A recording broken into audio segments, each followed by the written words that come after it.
So at very well, actually early or late stages, there's a bit of a war. I don't know, a bit of an arms race happening at the moment between governments.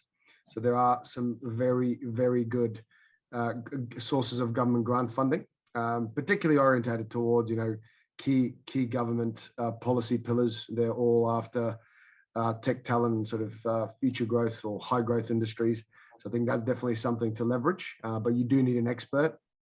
Again, back to dealing with private investors. This is very different. This is like deep technical language, using some very specific words. And I think we've certainly had benefit of using expert third parties on behalf of our clients to source government grants. R&D tax rebates, huge around the world. Again, another category going up. So anything that is deemed to be innovative or somehow novel can be claimed back against tax, and that's hugely useful as an instrument. In the UK, it's even better than a lot of countries around the world because it's actually a cash bursary grant, much like EIS. And then you've got your mix of equity and debt, and this is where we get into the whole capital planning construction. Debt has got cheaper. How long that lasts, we'll see. But certainly, debt is being a lot cheaper and more abundantly available at earlier stages in the journey.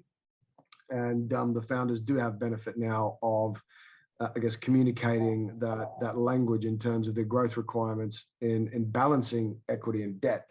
And whilst debt can be more onerous, because often funders act much more like a bank. It's tier one.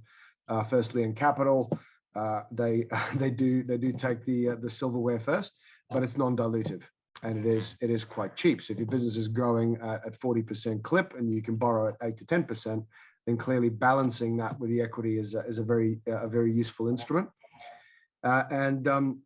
Debt comes in a couple of forms. In our case, that we've been sourcing above our clients. Venture debt's a very useful instrument.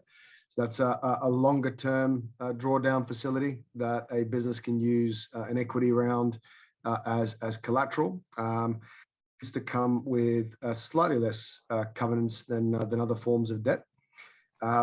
You've got asset finance. So for any physical product, we launched a new offering to support early stage companies with asset finance, which is effectively a form of factoring, where a early stage business that's producing or in need of equipment that has an underlying value, whether it's a smartphone, a wearable, a 5G pylon, an electric vehicle, whatever it may be, as long as they're B2B and their end client is solvent, it's a fantastic option for them to actually finance inventory. And the reason is, most equity investors don't like financing inventory off equity. They will want equity to be used for R&D. They want equity to be used for sales and marketing, not for manufacturing or developing inventory.